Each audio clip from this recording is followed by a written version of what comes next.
मेरे से नंद किशोर जी ने 4 लाख रुपए मांगे। कौन है नंद किशोर? ये यूनियन अध्यक्ष है। नौकरी सरकार की, सरकार तनख्वाह देती है, सरकार की नौकरी होती है, फिर नंद किशोर डंडोरिया को पैसे देने का क्या मतलब था और आपने क्यों दिए, जबकि आप एक समझदार आदमी हैं? बताएं। ये इतना गंदा आदमी है, इतना गंदा आदमी है, ये पूरी समाज को मार रखा है। मुझे भी मारने का प्लान कर लिया इसने। इसे आए दिन पैसे मांगता है, ये मुझसे आए दिन पैसे मांगता है। मेरा माइंड डिस्टर्ब हो रहा है, मैं किसी तरीके से मौत हो गई तो सारे नंद किशोर जिम्मेदार होगा। अगर ज्यादा ये लोग परेशान करेंगे तो मैं छत पे से कूद के मर जाऊंगा पूरे परिवार को लेकर। मैं नहीं मर जाऊंगा, आज आत्महत्या कर लूंगा पूरे परिवार को। तो सच ही है, ये लोग मुझे कभी भी मार सकता है, नंद किशोर डंडोरिया के आदमी। नगर निगम सफाई कर्मचारी भर्ती 2023 का वो अब समय आ गया है जो कि भर्ती निकलने वाली है और फॉर्म भरने की घोषणा हो चुकी है और बेरोजगार युवाओं से फॉर्म भरवाए जा रहे हैं। क्योंकि 2023 की भर्ती काफ़ी विवादों के घेरे में रही है शुरू से ही। पहले भी ये भर्ती हुई थी, उसके बाद कुछ मांगों को लेकर, यानी कि 100%, 100% वाल्मीकि समाज के युवाओं की भर्ती होने के लिए आंदोलन हुए, हड़ताल हुई, कार्य का बहिष्कार हुआ और उसके बाद फिर कुछ समझौते हुए, 66% पर समझौता हुआ और फिर उस 66% के समझौते का भी पूरे राजस्थान के वाल्मीकि समाज के लोगों ने विरोध भी किया। हालांकि वही 13,184 की भर्ती निकली है और उसमें कहीं भी ये नहीं है कि 100% वाल्मीकि समाज की भर्ती होगी और जो सरकार ने जो भर्ती निकाली है वही भर्ती होंगी। सवाल ये है कि अब 2023 की भर्ती काफ़ी विवादों के घेरे में आ चुकी है और उसका सीधा सीधा जो मामला है, कई सारे आरोप संयुक्त वाल्मीकि श्रमिक संघ, सफाई श्रमिक संघ के अध्यक्ष नंद किशोर डंडोरिया के ऊपर समय समय पर लगते रहे हैं। अरुण पवार का मामला अभी शांत नहीं हुआ कि एक मामला और अभी सामने आ गया है। ये जॉनी बेनीवाल हैं, नगर निगम हेरिटेज में कार्यवाहक स्वास्थ्य निरीक्षक के पद पर।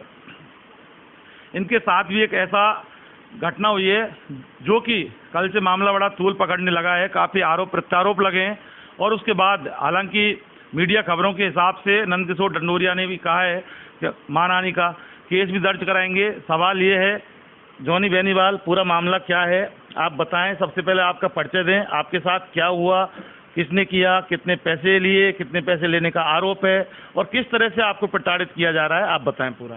सर, मेरा नाम जॉनी बेनीवाल है और मैं हेरिटेज में कार्यवाहक स्वास्थ्य निरीक्षक के पद पे हूँ। मेरे से नंद किशोर जी ने 4 लाख रुपए मांगे कि 4 आदमी के, तू 4 आदमी लगा देंगे तेरे और मुझे 4 लाख रुपए दे दे। कौन है नंद किशोर? ये यूनियन अध्यक्ष है। तो मैंने कहा भाई मेरे पैसा दे दो, कोई नौकरी वोकरी भर्ती हर्ती नहीं हो रही है, चल जा। ऐसे करता रहा मेरे साथ आए दिन ऐसे करता रहा। मैं सर चाहते क्या हो आप मुझसे कि भग जा। फिर मैंने ये कहा, मैं सर मेरे को निलंबित आशीष कुमार जी हेल्थ कमिश्नर ने निलंबित कर दिया कि जा कोई कर लेंगे तेरे से बाद में बात। इस तरीके से मेरे से दुर्व्यवहार करता रहता है। जब भी मैं पैसा मांगने जाता मुझे बदतमीजी से पैसा आता। मैं यार तुम चाहते क्या हो, मेरी कोई सुनाई नहीं होती है। फिर मैंने कहा कि पहले भी आप मेरे 2 लाख रुपए SI बनाने के लिए वो फर्जी कागज मुझे दे दिए। फिर उसमें रिकॉर्डिंग में कमलचंद चावरिया जी थे, उन्होंने रिकॉर्डिंग में मैं इतने नाम नहीं ले रहा, वो इतने नाम ले रहा है गुनहगारों को। इसका मतलब तो कमल जी भी जानते हैं उन गुनहगारों को। वो जो नाम ले रहे हैं कि वो भी था, डिमका भी था, उसका नाम वो था। तो ये मैं ही वाकिफ नहीं था, कमल जी भी वाकिफ थे कि बाकी ये लोग षड्यंत्र रचते हैं। और क्लियर वो ऑडियो सुनना, उस ऑडियो की मेरे खिलाफ FIR दर्ज, मानहानि का केस लगा है नारगढ़ थाना में। मुकेश खराड़िया जी इंचार्ज साहब थे, तो इंचार्ज साहब ने मेरे को कहा साले को बंद करेंगे, मेरा मोबाइल फेंक दिया। मैं सर ऐसा क्यों कर रहे हो, सच्चाई को देखो ना। अगर ये ऑडियो गलत है और मेरी इनकी डुप्लीकेट आवाज़ है तो इसे CBI में जांच की जाए। मेरी कोई नहीं सुनी। पर ये लोग, सारे लोग इकट्ठे होकर, नंद किशोर जी, ये 5-7 जने इकट्ठे होकर कमलचंद चावरिया मेरे पे दबाव बनाने की कोशिश की। मेरे साथ ऊपर वाला है थोड़ा बहुत, तो उसकी भी कृपा होती है, तो मैंने इनसे दबा नहीं। फिर इस बात को मेरे से मिलाकर मैं इसको ठंडी कर दिया। अच्छा, मैं आपको बता दूं, अभी जॉनी बेनीवाल ने 2 लाख रुपए का एक हवाला दिया था ऑडियो। पूरा मामला ये है कि इन्वेस्टिगेशन मीडिया ने भी वो ऑडियो 2 साल पहले चलाई थी और इसका उस ऑडियो का जो लिंक है वो आपको डिस्क्रिप्शन में, इस वीडियो के डिस्क्रिप्शन में मिल जाएगा। और जब उसकी एफआईआर दर्ज कराने के लिए नारगढ़ थाने पे गए थे तो पुलिस ने वाकई इनका मोबाइल फेंक दिया और पुलिस रसूखात के दम में आकर, या सीधी सीधी बात कर सकते हैं कि नंदकिशोर डंडोरिया से मिलीभगत कर आपके साथ पुलिस ने इस तरह से किया था और मामले को रफा दफा कर दिया। अच्छा, अब ये जो मैटर है ये क्या है 4 लाख का? कौन किससे 4 लाख लिए, कब आपसे 4 लाख लिए, वो आदमी कौन है जिनकी नौकरी लगाने के नाम पर 4 लाख दिए, और कौन कौन से पद पे नौकरी लगाने के लिए 4 लाख? ये 4 लोग हैं, उनसे 1-1 लाख रुपए एडवांस लिए। एक का नाम है बबलू, एक लड़के का नाम, एक का नाम है अभिषेक, एक का नाम है विवेक, और एक लेडीज का नाम था, उसका थोड़ा नाम में दिमाग से निकल गया। कि 4 लोगों के पैसे मैंने ले जाकर दिए और उसने लिए, और फिर लेने के बाद मुझे कह रहा है कि कोई पैसा ऐसा नहीं है। अरे यार, तू कितना बड़ा, तू भर्ती तेरे हाथ में है, तो मेरा पैसा दे, तेरे हाथ में नहीं है भर्ती, मैंने ये कहा, लेकिन नहीं सुना मेरी। फिर उसने मेरे पास कुछ देर बाद में ऑडियो वीडियो क्या बोलते हैं, व्हाट्सएप कॉलिंग की, व्हाट्सएप कॉलिंग में मेरे से कह रहा है कि यार वो कागज उन आदमियों को बुला कर लाना और उन आदमियों के कागज मैं तैयार करूंगा। अरे तू क्या तैयार करेगी, उनके कागज पहले से ही तैयार है, तुम भर्ती के आदेश तेरे पास किसी कागज तैयार कर देगा। यूं करके मुझे किसी भी तरीके से या तो धमकाता या मार पिटाई करता गुंडों के साथ, तो मैंने उनके पास नहीं पहुंचा।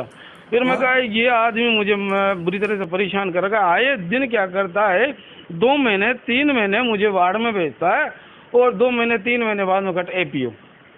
किसी भी तरीके से अधिकारी को कहकर मेरे पे इल्जाम लगाकर मुझे हटा दे। मैं वार्ड नंबर 8 में था, 8 में करीबन 45 कर्मचारी थे, जिसमें 45 कर्मचारियों से 20 कर्मचारी काम करते थे और बाकी 25 कर्मचारी घर में बैठकर तनख्वाह लेते थे दादागिरी से।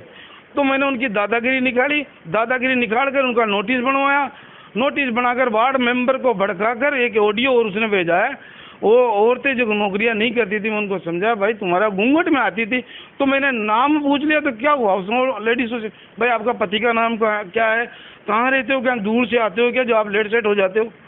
तो उन लोगों ने ऐसा षड्यंत्र, वो बादल नाम है वार्ड नंबर का मेंबर, उसने उन औरतों को मैं ऑडियो दिखा दूंगा जिसमें वीडियो है, बोलो बोलो बोलो बोलो से कह रहा है। और वो लेडीज है काम नहीं करती थी और उनको मैंने काम पे बुला लिया, तो उसका विरोध करने के लिए मुझ पर इल्ज़ाम लगाया गया और मिली जुली साजिश थी नंदकिशोर जी की किसका इस तरीके। फिर नंदकिशोर जी ने अपनी जो बना रखा है कमांड, कुछ भी चीज़ बना रखा है, उस व्हाट्सएप पर उस लेडीज़ों की वो भेजी, ये लेडीज़ों को छेड़ता है, इस तरह के इल्ज़ाम लगा रहा है। अच्छा, आप देख सकते हैं ऑन इन्वेस्टिगेशन मीडिया के कैमरे पर संयुक्त सफाई कर्मचारी संघ के अध्यक्ष नंदकिशोर डंडोरिया के ऊपर बड़े गंभीर आरोप जॉनी बेनीवाल लगा रहे हैं। लेकिन एक बात आपसे हम पूछते हैं कि आप समझदार आदमी हो, पढ़े लिखे हो, बुद्धिजीवी हो और सरकारी नौकरी करते हैं, तो 4 लाख रुपए अगर कोई नौकरी के नाम पर ले रहा है तो क्या नौकरी वो आदमी देता है या नौकरी सरकार देती है या जिसकी नौकरी लगती है उसको तनख्वाह सरकार देती है? तो आखिर आपने वो 4 लाख रुपए नंदकिशोर डंडोरिया को क्यों दिए? सबसे बड़ा ये सवाल है और वाल्मीकि समाज के लोग भी आपसे पूछते हैं, कहीं ना कहीं इस धांधली में आप भी तो शामिल नहीं हैं, क्योंकि नौकरी सरकार की, सरकार तनख्वाह देती है, सरकार की नौकरी होती है, फिर नंदकिशोर डंडोरिया को पैसे देने का क्या मतलब था और आपने क्यों दिए, जबकि आप एक समझदार आदमी हैं? बताएं। आप जो सवाल किया बहुत अच्छा किया, इस सवाल का मैं जवाब दे रहा हूँ कि वाल्मीकि समाज को ये एक बहुत मास्टरमाइंड बन रहा है और मास्टरमाइंड बन के लोगों को ऐसा बेवकूफ़ बना रहा है, ऐसा बेवकूफ़ बना रहा है कि उस बेवकूफ़ी में हम भी घुस गए। और हमसे जब डॉक्यूमेंट मांगा, उसने मांगा जाति प्रमाण, जन्म प्रमाण पत्र और मूल निवास, इसने मांगा, हमने वो चीज़ दी, फिर इसने पैसे लेना चालू किया। पैसे लेने चालू करने के बाद में 1 साल हो गई पैसा दे रहा नहीं है, ब्याज से भर रहे हैं हम लोग। तो वो जिनसे मैं पैसा लिया हूँ उन आदमियों का नाम भी बता दूंगा। एक का नाम है चंद्रगिराम जी राजावत, एक का नाम है लेडीज है, उनका नेहरू जी है। उन लोगों ने बेचारे गरीबों ने पैसा कहीं से कर्जा लाया या किस तरीके से लाया, उन लोगों ने ला कर दिया। तो मैंने इसमें मैं यार किसी का भला हो जाएगा, वो मेरे पास रोती थी। और नंद किशोर डंडोरिया, ये क्या है, आपने ये आपका जो ये पेपर घूम रहा है, इसके अंदर आपने आत्महत्या की चेतावनी दी है? हाँ बिल्कुल दिए। हाँ। सर मैं इतना पीड़ित हो गया कि मुझे सर मैं बयान नहीं कर सकता हूँ। ये इतना गंदा आदमी है, इतना गंदा आदमी है, ये पूरी समाज को मार रखा है, मुझे भी मारने का प्लान कर लिया इसने आए दिन पैसे मांगता है, ये मुझसे आए दिन पैसे मांगता है। 2 महीने 3 महीने लेने देता है, अगर लाओ 30,000 लाओ 50,000। इतना मैं इनके जो कार्यकर्ता है ना, 4 लोग हैं, ये बहुत परेशान करते हैं। दबाव डालकर किसी भी कमिश्नर को कि मेरा ट्रांसफर करवा देते हैं, फिर वहाँ मैं वार्ड को स्थिति में लाता हूँ, फिर ट्रांसफर करवा देते हैं। उन्होंने 4 लोग नाम बताए। एक का नाम है सिकंदर लखन, एक का नाम है मनोज चौहान, और एक का नाम और है। ये बहुत पीड़ित कर रखे हैं सर, और ये पीड़ित है। ये लोग नंद किशोर जी को ले भड़काए भूत है, ये पैसा इकट्ठा करके नंद किशोर को देते हैं। और इनके मेरे पास वो चीजें हैं जो इनके पास नंद किशोर जी को पता भी नहीं है कि मैंने क्या क्या किया इनके। इन्होंने इतना भ्रष्टाचार मचा रखा है, आपको एक एक चीज दिखाऊंगा जब अदालत में घुसूंगा। अब इससे मैं निर्णय चाह रहा हूँ, मेरे को न्याय चाहिए। मेरा जो पैसा मैंने लोगों से गरीबों से लेकर दिया है वो पैसा मिल जाना चाहिए मुझे, और मेरा ट्रांसफर आए दिन करते हैं। मैं शिक्षित हूँ, जो बिल्कुल 8वीं 7वीं पढ़े लिखे हैं वो CSI बन रहे हैं, और जो हम लोग 32 सालों की सर्विस करते हो, आज तक तो हमने इल्जाम नहीं लगाया नंद किशोर जी पे। चाहता अगर मैं नंद किशोर जी का बुरा चाहता तो रंगे हाथ इसकी फोटो भी खींच लेता। इसने मेरे पास कई बार पैसे लिए, लेकिन मैंने सोचा नहीं, लेकिन ये माना ही नहीं, इसके दया ही नहीं आई। ये बहुत बुरा मुझे परेशान कर रखा है। मैं मर जाऊंगा, आत्महत्या करूंगा, या तो मुझे न्याय दिला दो। फिर मेरे कुछ भी हो गया ना, मेरा BP शुगर ज़्यादा है, मेरा माइंड डिस्टर्ब हो रहा है, मैं किसी तरीके से मौत हो गई तो सारे नंद किशोर जिम्मेदार होगा। या तो नंद किशोर जी को समझा दिया जाए और मेरी मांग को मान लिया जाए, नहीं तो मैं आत्महत्या। अगर ज़्यादा ये लोग परेशान करेंगे तो मैं छत पे से कूद के मर जाऊंगा पूरे परिवार को लेकर। या तो मुझे न्याय दिला दिया जाए। मैं उसका ऑफिस पे इल्जाम लगाता तो 10-20 लाख का लगाता, जितना लिया उतना ही लगाया, मैंने कोई गलत काम नहीं किया। ये मेरे पास किसी गुंडों को भेजता है, कभी किसी को भेजता है, मेरे को दादागिरी तड़िया दिलाता रहता है।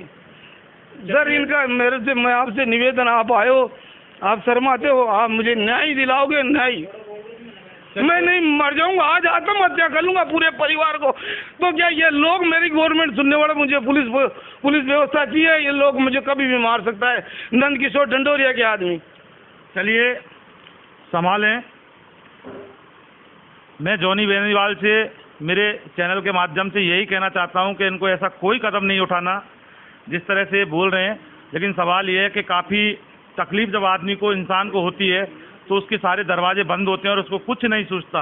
मैं आपको बता दूं, इन्होंने जो ये लेटर दिया है निदेशक महोदय स्वास्थ्य शासन विभाग, मुझे न्याय दिलाने हेतु जिला कलेक्टर जयपुर जिला, पुलिस आयुक्त महोदय राजस्थान पुलिस, आप देखते चलिए, नगर निगम हेरिटेज आयुक्त महोदय, मुख्यमंत्री महोदय राजस्थान सरकार, थोड़ा दिखाए मतीस एक बार, ये देखिए ये वाकई न्याय की गुहार कहाँ कहाँ पर इन्होंने लगाई है और अपनी सारी जो दास्तान है वो कैमरे के ऊपर सुना दी है। आयुक्त महोदय नगर निगम हेरिटेज, और ये कलेक्टर, और एक समाचार पत्र के नाम भी इन्होंने ये लेटर लिखा है। सवाल ये है कि ये जो दस्तावेज हैं, ये जो कागजात हैं, ये कोई किसी मांग को लेकर कागजात नहीं है या किसी डिमांड को लेकर कागजात नहीं है, ये वाकई एक इंसाफ के लिए न्याय की गुहार के कागजात हैं। मामला बड़ा गंभीर है। नंद किशोर डंडोरिया, आप अगर ये वीडियो देख रहे हैं तो आप देखें कि वाल्मीकि समाज के साथ आप किस तरह से कर रहे हैं, जबकि आप अपने आप को वाल्मीकि समाज का अध्यक्ष बताते हैं, और वाल्मीकि समाज का अध्यक्ष भी वाल्मीकि समाज ने आपको बनाया है। और अभी अरुण पवार का मामला ठंडा भी नहीं हुआ है। मैं आपको बता दूं, 24 लाख रुपए लेने का नौकरी के नाम पर डंडोरिया के ऊपर आरोप था, और उसने सुसाइड किया था और इन्वेस्टिगेशन मीडिया अस्पताल में जाके उसकी कवरेज करके लाया था। और उसके बाद जो भी है मामला, वो मामला जो भी है वो आपको पता है, बताने की ज़रूरत नहीं है। लेकिन इस प्रकार के लोगों के ऊपर शासन को, प्रशासन को, मेरा अगर ये वीडियो पुलिस कमिश्नर जयपुर देख रहे हैं, डीसी देख रहे हैं, डीसीपी देख रहे हैं, मुख्यमंत्री से भी मैं ये कहना चाहता हूँ और तमाम शासन, सरकार, प्रशासन के लोगों से यही कहना चाहता हूँ कि ऐसे लोगों पर समाज हित में लगाम लगाई जाए, नहीं वरना आगे जो होगा वो अच्छा नहीं होगा। ऑन कैमरा जॉनी बेनीवाल ने बोला है, ये कोई बनावटी नहीं है, इनके आंसू बनावटी नहीं है और इन्होंने कोई नाटक या ड्रामा या नौटंकी यहाँ नहीं चल रही है। ये वास्तविक वो घटना है जो घटना सारी मीडिया के अंदर छप चुकी है और उसके बाद आज इन्वेस्टिगेशन मीडिया जॉनी बेनीवाल के घर में बैठा है। और चूंकि न्याय की गुहार इन्होंने लगाई है और इनको वाकई न्याय मिलना चाहिए। और सरकार, प्रशासन, पुलिस किस तरह से जॉनी बेनीवाल को न्याय दिलाता है, ये सरकार, प्रशासन, सिस्टम का काम है। चूंकि हम मीडिया हैं, इन्वेस्टिगेशन मीडिया का काम इनकी आवाज़ को जनता को दिखाना है, सरकार, सिस्टम, प्रशासन को दिखाना है, वो हमने दिखा दी। मतीस पारिक के साथ इन्वेस्टिगेशन मीडिया के लिए मैं जितेंद्र शर्मा।